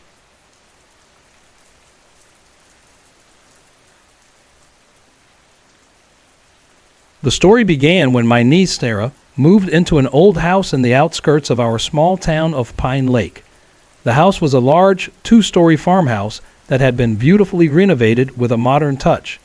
The upstairs was transformed into a spacious loft, while the living room featured soaring cathedral ceilings with skylight windows that let the light spill in at all hours. The staircase, which had once been in the center of the house, was relocated during the renovations, and now it sat in a different part of the room entirely. When I first saw the house, I was genuinely happy for Sarah. She had recently gone through a tough breakup and was starting fresh, now a newly single mom. The house felt like a new chapter, and I couldn't believe the great deal she had gotten on it, far below market value, something rare in our small town. As she showed me around, we were standing in the kitchen when the decorative ceiling lights started flickering on and off. She mentioned that it had been happening regularly and was planning to call an electrician to get it checked. As we were discussing it, I caught a movement out of the corner of my eye. When I turned to look, there was nothing there, but from my peripheral vision, I could make out the faint outline of what looked like a staircase and legs, as if someone were walking down invisible steps. Every time I tried to focus, the image vanished. Sarah noticed I was staring at the same spot, but I didn't want to alarm her, so I said nothing. This odd phenomenon happened each time I visited her, but I thought it was just my imagination. Eventually, Sarah asked why I kept looking at that same spot. I finally told her what I'd been seeing, and she surprised me by saying that the original staircase had been right there, in that very spot. To make things even stranger, the electrician couldn't find any explanation for the flickering lights. Other odd things began happening. One evening, Sarah's father, James, was visiting when he heard someone unlatch the back gate and approach the door. When no knock came, he checked the door, but no one was there. This happened more than once, and we all experienced it. Sarah, her parents, and even me. It was strange, but none of us felt afraid, just uneasy. Months passed, and Sarah's young son, Noah, now 2 years old, began talking about an imaginary friend. One day, while walking down the steep stairs from the loft with him, he stopped and said, "Mom, wait for my guy." Sarah smiled, thinking it was just a typical childhood imaginary friend. Noah would often talk and play with his guy, so Sarah, curious, asked him what his friend looked like. Without hesitation, Noah replied, "He's not little. He's a man." That answer sent a chill down Sarah's spine, and when she told me, I agreed it was unsettling.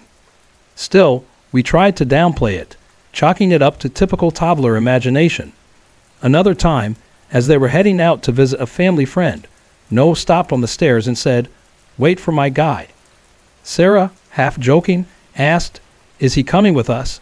Noah turned around, as if listening, and then said, "He says he can't. He's never been there before." Sarah told me about this later, and I couldn't shake the chill it sent down my spine. She didn't know, but I'd heard that spirits are said to be unable to visit places they've never been during their lifetime. That response from a 2-year-old was more than unsettling. The most chilling moment came when Noah was almost 3. Out of the blue, he told Sarah, "Mom, this isn't your house." Confused, Sarah replied, "Of course it is. Mommy bought it." Noah shook his head and said, "No, it isn't. My guy says it's his house and will always be his house." That moment left both Sarah and me deeply unsettled, though for some reason, we never felt outright threatened by whatever presence seemed to linger in the house. As Noah grew older, his fascination with his guy faded. Then one night, while I was babysitting, I had my own eerie experience. It was around midnight, and Noah was asleep in his room. I was relaxing on the couch, watching TV when I heard the back gate unlatch and footsteps approach the door. 3 loud knocks followed. Thinking it was Sarah coming home early and forgetting her keys, I got up to check. But when I opened the door, no one was there. I returned to the couch, but moments later, 3 softer knocks came. The hairs on my arms stood on end. This time, I firmly said aloud, "No, I am not going there with you." I stayed put, and soon after, I heard 3 faint knocks before the house fell silent. The rest of the night passed without incident. Later, Sarah learned more about the house's history. Before it was renovated, it had belonged to an elderly woman named Ruth, who lived with her 2 adult children, a daughter, Beth, in her 20s, and a son, Michael, nearing 30. Tragically, Beth had taken her own life after a failed relationship, though she passed away in a hospital. About a year later, Michael died in a car accident. Ruth eventually sold the house, and it went through multiple owners before it was sold to Sarah. More recently, another tragedy struck.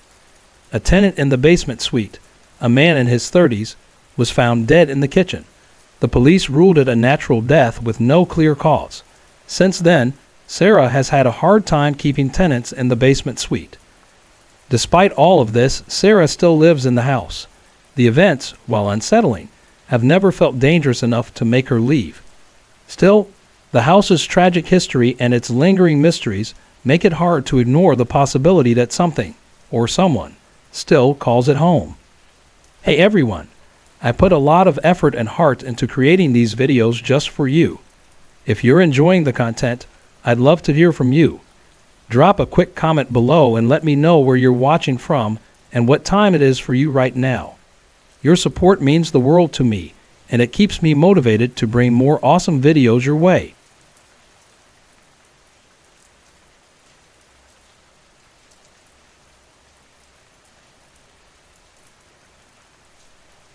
In the spring of 2013, I found myself moving into a rundown apartment building on the outskirts of Pine Lake, a quiet town where the fog tends to roll in thick from the woods at night.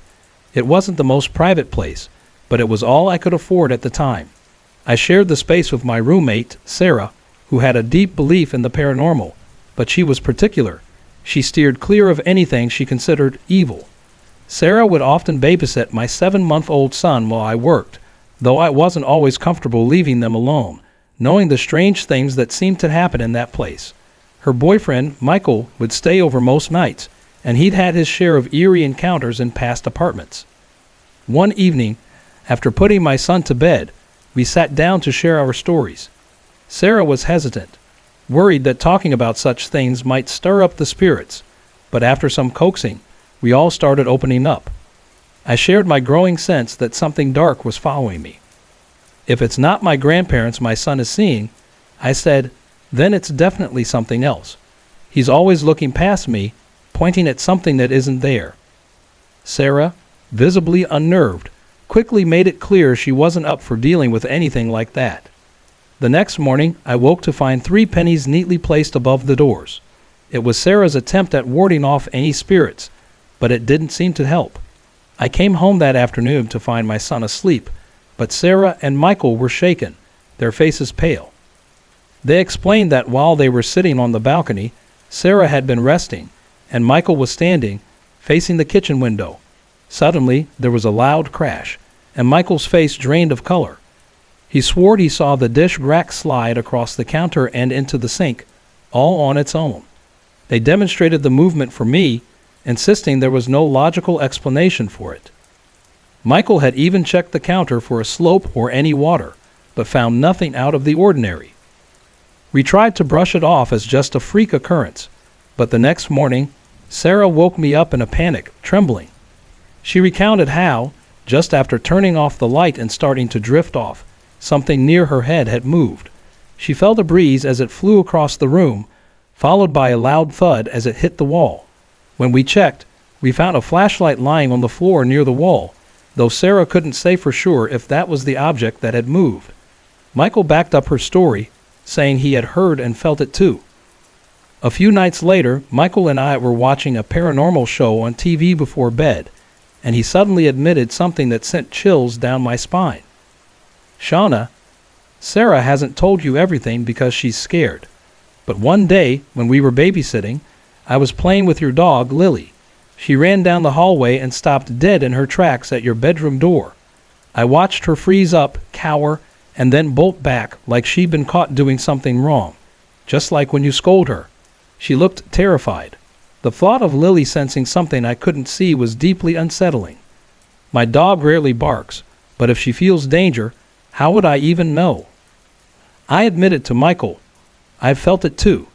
There are nights when I feel like someone is standing over me, watching me. I get so anxious I feel like I might pass out, throw up, or even have a heart attack. Even Lily won't come to bed some nights until I physically pull her in with me. Michael's face went pale, and he hesitated before speaking again. Shauna, I'm not scared of much.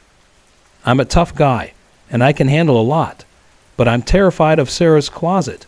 One night, I froze, waiting for her to turn on the light. I couldn't move, couldn't even bring myself to look at it. It was clear that something was here, though none of us had seen it directly. It felt like whatever it was just starting to make its presence known. Both Sarah and I felt an urgency to figure out what was going on before it escalated any further. We just hoped we could find a way to deal with it before things got worse.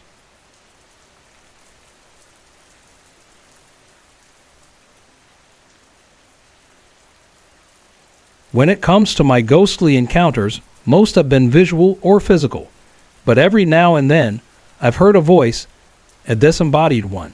Each time, it felt as if something unseen was watching over me, though I could never fully grasp what it was or who it belonged to. The first time I heard the voice, I was a teenager flying with my parents to visit my sister. It was a small commuter plane, half empty, and everything seemed perfectly normal. Until we started descending to land. The plane began to nose up suddenly, regaining altitude. The pilot attempted the landing twice but failed both times, finally announcing that the landing gear wouldn't engage. He said we try one more time before preparing for an emergency belly landing. Looking out the window, I saw emergency vehicles rushing to the runway, foam spraying into the air. I was terrified as the plane circled once more, but then, clear as day, I heard a woman's voice right next to my ear, saying, "Everything will be fine." My dad was sitting beside me, and no one was behind us, yet the voice felt so close. Almost immediately, a wave of calm washed over me, and my fear just evaporated. When the pilot made his final attempt, the landing gear engaged, and we landed safely. Afterward, my dad mentioned that he'd felt a similar sense of calm, as though he just knew everything was going to be okay.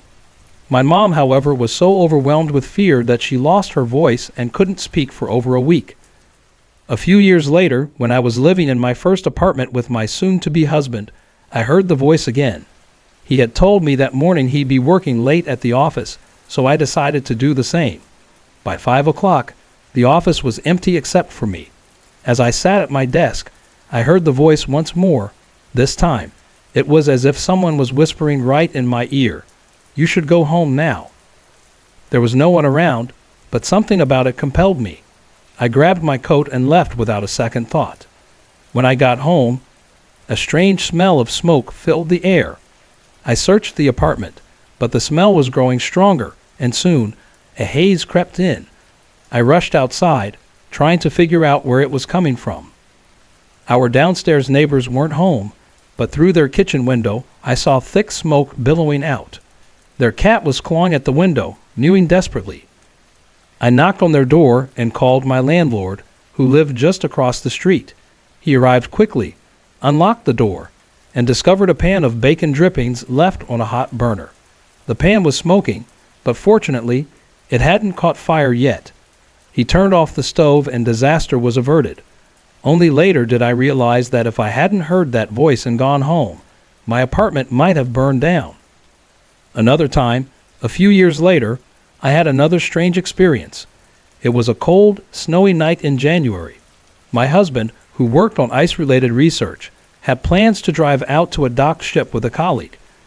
Around 9 p.m., he told me they'd be leaving in about an hour. As I stood near the door, I heard the voice again, this time saying, "Tell him not to go." I begged him to stay, worried about the icy roads, but he brushed me off. I even told him about the voice, but he laughed it off. When he left, I found myself sinking into a chair, feeling a strange sense of calm wash over me. I didn't move or even think. I just waited. Exactly 30 minutes later, the phone rang. It was my husband, calling from the scene of a crash. They had hit a patch of black ice, rammed into a guardrail, and flipped the truck down an embankment. Miraculously, my husband was fine, with only minor cuts and bruises, but his colleague had suffered a neck injury. The truck was totaled, but they both survived.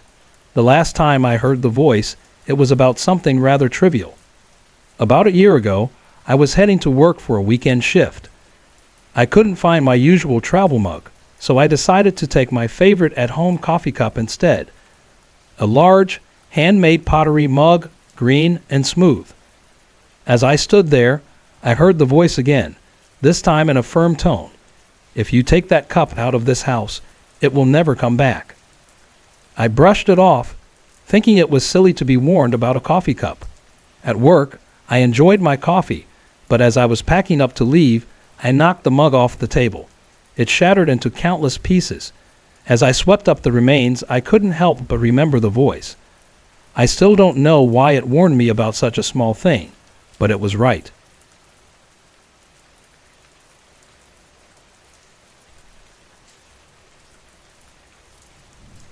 Most of my experiences with the paranormal have been visual or physical, but every now and then I've heard a disembodied voice. Each time, it felt like an unseen presence was watching over me. I've never known who or what it was, but its words have stayed with me, often guiding me in critical moments. The first time I heard the voice, I was a teenager, flying with my parents to visit my sister in a small town in West Virginia. It was a small commuter plane, half empty, and everything had been uneventful until we began to land. Just as the plane descended toward the runway, it suddenly nosed back up, regaining altitude. After a second failed attempt, the pilot announced that the landing gear wouldn't engage. He explained that he would make one final attempt before preparing for an emergency belly landing. From the window, I could see emergency vehicles gathering on the runway, spraying foam in preparation for the landing. Fear consumed me as we circled again, but then I distinctly heard a woman's voice, soft and close to my ear, say, "This will all be fine." My father was seated beside me, and the row behind us was empty, yet the voice was unmistakable. In that moment, a wave of calm washed over me, erasing my fear. When the pilot made his final attempt, the landing gear engaged, and the plane landed safely. Later, my father shared that he had felt a similar, almost unnatural sense of calm and certainty that everything would be fine. My mother, on the other hand, was so terrified she lost her voice for over a week. Years later, when I was living in my first apartment with my fiancée, we had just moved into an old house near the outskirts of Asheville, North Carolina. One evening, my fiancé had told me he'd be staying late at work, and I decided to do the same. By 5 o'clock, the office was empty, and I was completely alone when I heard a voice near my ear say, "You should go home now." Startled but unafraid, I stood up, grabbed my coat, and left without questioning it. When I arrived home, I noticed the faint smell of smoke. I walked through the apartment, checking every appliance and outlet, but the smell grew stronger, and soon a smoky haze filled the air. Realizing the source wasn't in my apartment, I ran outside to investigate. Our downstairs neighbors weren't home, but through their kitchen window, I saw thick smoke and heard their cat mewling frantically. Panicked, I banged on their door and called my landlord, who lived across the street. He rushed over, unlocked their door, and found a pan of bacon drippings left on a lit burner. Smoke was pouring from the pan, but miraculously, it hadn't ignited. A potential disaster was averted, and I couldn't help but reflect that if I hadn't heard the voice, the house might have caught fire. Another memorable experience happened one snowy January night a few years later. My husband was planning to drive with a colleague to join a ship docked about an hour and a half away in Wilmington, North Carolina. Around 9 p.m., as he prepared to leave, I heard the voice again. This time it said, "Tell him not to go." I pleaded with him to stay, worried about the icy roads, but he insisted he had to leave. I even told him about the voice, but he brushed it off. As soon as he left, I sat down in a chair, feeling strangely detached. For half an hour, I didn't move or think. I just waited. Exactly 30 minutes later, the phone rang. It was my husband, calling from the overturned truck they had been driving. They had hit a patch of black ice, ramped up a guardrail, and flipped several times down an embankment. The truck was totaled, but he walked away with only minor cuts and bruises. His colleague sustained a neck injury, but ultimately recovered. Considering the severity of the accident, it was a miracle they survived. The most recent time I heard the voice was over something surprisingly trivial. About a year ago, I was heading to work on a weekend shift at a local cafe in my small town of Hopewell. Unable to find my travel mug, I grabbed my favorite at-home coffee cup, a large, green, handmade pottery mug. As I stood there, the voice spoke again, this time with a scolding tone. "If you take that cup out of this house, it will never come back." I hesitated, but thinking it was silly, I ignored the warning. At work, I sipped coffee from the mug as usual, but at the end of my shift, I accidentally knocked it off the table. It shattered into countless pieces. As I swept up the fragments, I couldn't help but think of the voice. I still don't understand why it bothered to warn me about something so insignificant, but it was undeniably right. Each of these moments has been a mystery to me, but they've also felt profound. Whatever or whoever the voice belongs to, it seems to have been looking out for me, guiding me in ways I can't explain. What do you think? Have you ever experienced something like this?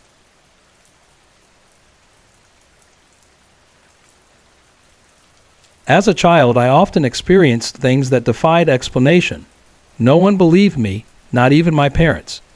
I learned quickly to keep those experiences to myself, unless someone else happened to mention something similar or describe something I had seen. When I was 12, my family moved into a new house. It was an old 1940s-era bungalow tucked in a quiet suburb, with a small crawl space beneath it that felt like a claustrophobic cave. The house had originally been a two-bedroom home, but we added a third bedroom in the back. There were two doorbells, one by the front door and another by the back, which always seemed a bit strange. My room had once been the master bedroom before the expansion. On the first night in the house, I sensed something. It wasn't threatening, but it definitely unsettled me. I told myself it was just nerves, being in a new place. But soon, I started noticing odd things. The motion sensors in the hallway would go off even though no one was there. I learned that the previous owners had set up a security system, but it had been deactivated when we moved in. Still, the motion sensors seemed to work on their own. It struck me as odd, considering the neighborhood was friendly and safe, but I brushed it off. One afternoon, I was getting ready in the bathroom. The door locked as I often did to avoid interruptions. My brother was at a friend's house, and my parents were at a garden store. While I was in there, the doorknob started rattling. I assumed it was my mom, so I called out, "Mom, I'll be out in a minute." But the rattling grew more insistent, shaking the entire door. Frustrated, I opened it, only to find the house was empty. I checked every corner, even considered if the air conditioning had caused it, but nothing added up. The dogs were outside, and all the windows were shut. I couldn't figure out what had happened. At night, I often sat in my room reading or texting when I felt that eerie presence again. One evening, I looked up and saw a man standing by my bedroom door. He was dressed in clothing from the 1930s or 1940s, suspenders, simple pants, and boots, and had distinct facial features. He didn't speak, just stared at me. Oddly, I didn't feel afraid. Over time, I started to feel comforted by his presence and even gave him a name, George. Every night, I would talk to them, and this routine continued until I moved out at 19. When I was 17, I hosted a bonfire at my house. A friend needed to use the bathroom and rushed out moments later, pale and shaken. She insisted that I go back with her. Curious, I went, and as I reached to lock the bathroom door, she grabbed my hand and shouted, "No, he doesn't like when you do that." My heart skipped a beat. She had seen George. I asked her to describe him, and her description was exactly what I had seen. I couldn't help but smile, feeling validated. Over the years, there were other strange occurrences. One day, my dad found a knife outside my bedroom window next to a partially cut screen. It looked like someone had tried to break in but gave up. Another time, I woke up just in time to stop a fire from starting. There were countless smaller moments, like staying up late for no reason, only to find out my brother had been locked out and needed me to let him in. The house itself had its own mysteries. Down the street, there was an abandoned house, charred from an old fire. It was surrounded by a tall fence, marked with no trespassing signs. One day, my brother and I walked by and saw an elderly woman in a white nightgown, barefoot, picking flowers in the yard. She smiled and waved at us, but when we turned back to look, she was gone. The yard was overgrown, no flowers to be found, and the fence was locked tight.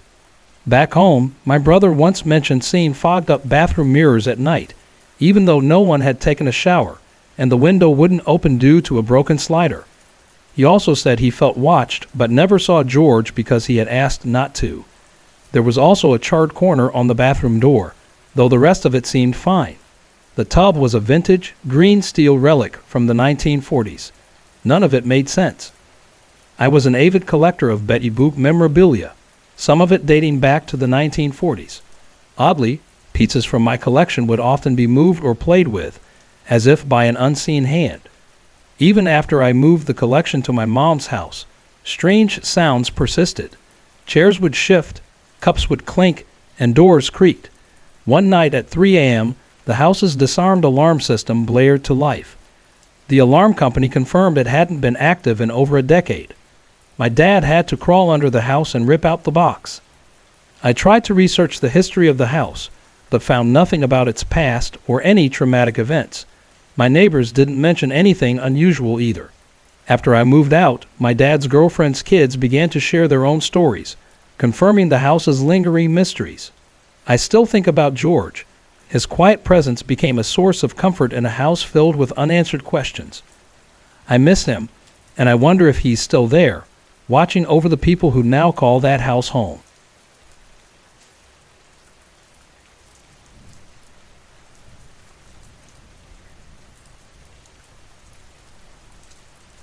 As a kid, I was always certain there was something lurking in our backyard shed. It wasn't just a feeling. It was a deep sense of unease I couldn't quite explain. Our neighborhood was nice, but our house had a dark past. The previous owner had been involved with drugs, constantly hosting sketchy people, and leaving behind a property strewn with needles. When he was sent to prison, my parents jumped at the chance to buy the house at a bargain price, thinking they could fix it up. My dad, a skilled contractor, turned it into a beautiful home, blending in perfectly with the rest of the neighborhood. But the shed in the back corner of the yard he left untouched. It was a mess, faded white paint peeling off to reveal rotting wood underneath, a shattered window, and darkness inside that seemed to swallow anything near it. It looked like something out of a horror story. Still, it was where we kept bikes, outdoor toys, and tools, so I had no choice but to go inside occasionally. Even when I was younger, that shed gave me chills. Every time I stepped inside, I felt an oppressive presence, like something, or someone, was waiting for me to leave. It wasn't just fear, it was sadness, a deep, lingering sorrow that seemed to hang in the air. My siblings felt it too. My younger sister wouldn't go near it, and my mom asked my dad time and time again to fix it. For years he refused, never offering an explanation. Now that I think about it, I wonder if he sensed something was wrong with that shed as well. When I was 10, I had an experience there that still haunts me today. It was just before sunset, and I went in to grab some sand buckets. They were all the way at the back, so I had to go deeper than I usually did. As I turned to leave, I noticed the door had closed behind me. I swear I hadn't touched it. It was something I'd never do, not with how uneasy the shed always made me feel. Panicking, I tried the door, but it wouldn't budge. The shed's door could only be opened from the outside. A terrible design, really. I began pounding on the door, screaming for someone to let me out. I must have cried and yelled for what felt like forever, but no one came. That's when I heard it. There was something behind me, shifting in the darkness. First, it was just low, grunting noises, like someone in pain. I didn't dare turn around. I was frozen, every muscle in my body screaming for me to run, but I couldn't move. The noises grew louder, surrounding me, shifting in tone, sometimes young, sometimes old, male, female. Then I thought I heard words. They sounded foreign, like German or something similar. The groans turned into sobs, and the air around me thickened, suffocating with a kind of sorrow I've never felt before. Desperate, I slammed my fists harder against the door. I cut my hand on the broken glass, but it didn't even register. The sounds were too overwhelming, too close. I was screaming for my life, pleading with whoever was out there to help me. Finally, the door flew open, and my dad pulled me out. I expected relief, but he was furious. He demanded to know why I hadn't called for him.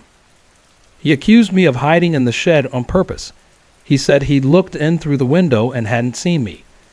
I tried to explain that I'd been calling the whole time, but he didn't believe me. When we got inside, my mom and siblings were sitting around the kitchen table, looking shaken. My mom's eyes were red from crying. They told me I'd been gone for over an hour. To me, it felt like just minutes, but I brushed that off as the way panic messes with your sense of time. What scared me most was that my dad hadn't seen me through the window, even though I had been standing right there. How could I have been invisible? I tried to tell my family about the noises and voices I'd heard, but no one believed me. My mom was especially disturbed, but chalked it up to a product of fear and imagination. No one investigated further. I never stepped foot in that shed again, not even after my dad finally renovated it. Even looking at it now makes me feel physically sick. The fear I felt back then has turned into an inexplicable sadness, like something terrible happened there, something I'll never understand. I want to know the truth, but I doubt I ever will. The shed remains a mystery, holding its secrets like a silent witness to whatever happened there. And even if I never learn what it was, I know one thing for sure. That day in the shed was real, and it left a mark on me that will never fade.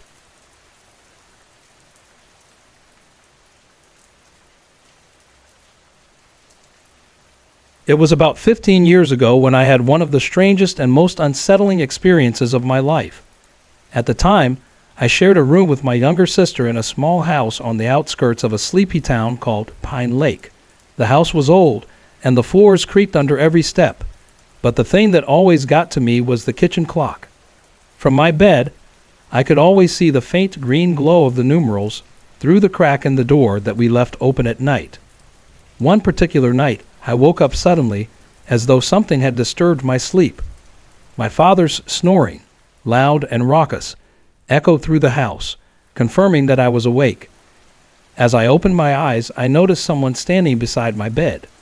They were completely still, and the figure was draped in what looked like a dark sheet or cloth that completely obscured their face. For a brief moment, I thought it might be my sister. She was always pulling pranks on me. But it was the middle of the night, and I didn't want to deal with her teasing, especially with school the next day. I told her to go back to bed and closed my eyes, thinking it was just her playing one of her usual jokes. When I didn't hear her move, I opened my eyes again. Frustrated, I reached out to nudge her back toward her own bed, but my hand passed straight through the figure. A cold rush of panic hit me, and in a flash, I pulled the covers over my face, heart racing. For just a second, I kept my eyes shut. When I finally lowered the blanket, the figure was gone. I glanced over at my sister's bed. There she was, sound asleep, her steady breathing filling the room. My dad's snores continued to echo through the house as if nothing had happened. I looked back toward the kitchen clock. The numbers blinked back at me, 2:22 a.m. Even now, years later, I know it wasn't a dream. I could hear my father's snoring, and I felt wide awake. The one thing that still bothers me, though, is the strange connection I can't ignore. Earlier that day, I had bought an old decorative sword from a flea market downtown, an odd find from an antique shop.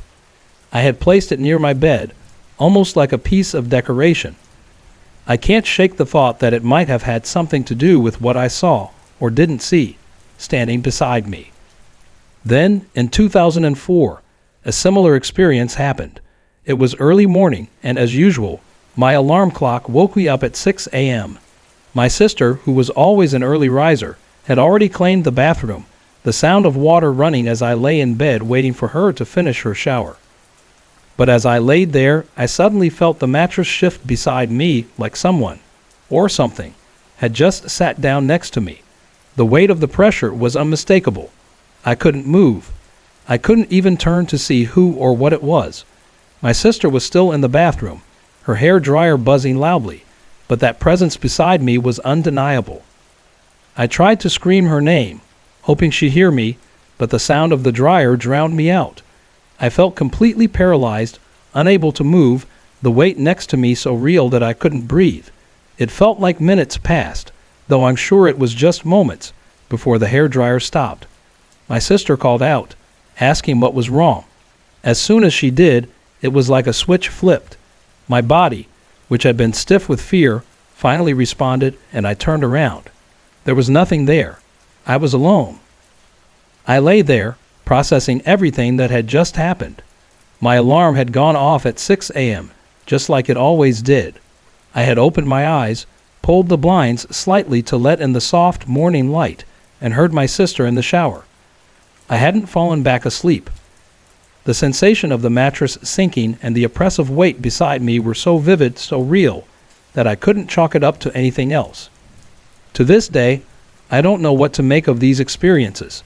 Both times I was completely awake, fully aware of my surroundings, and the sensations were too real to dismiss as dreams. Those moments still stand as some of the most unsettling memories of my life, and I can't help but wonder if something in that house, something tied to its past, was trying to reach out to me.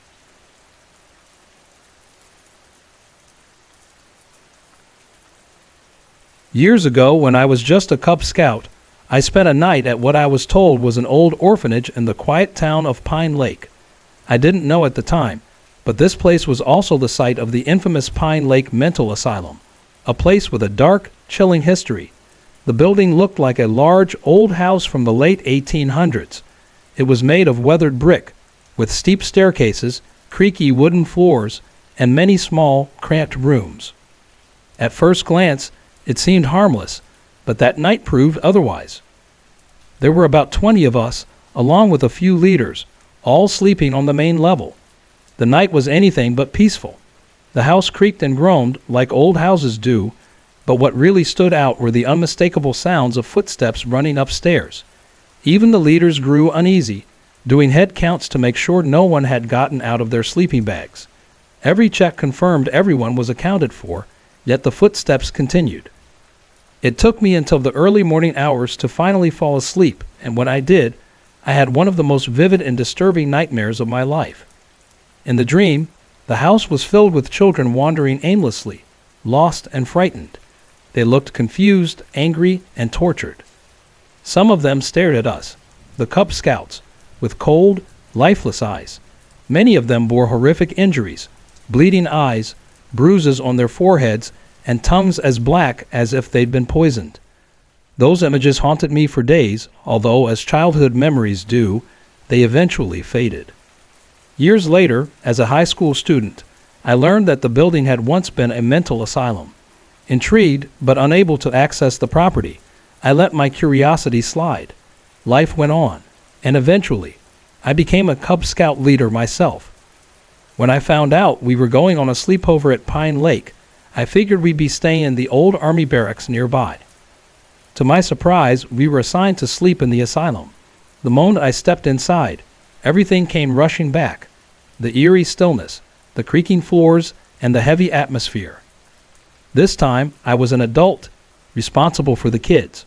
About a dozen of them were sprawled out on the floor, and as the night wore on, the familiar sounds began again. Footsteps running upstairs.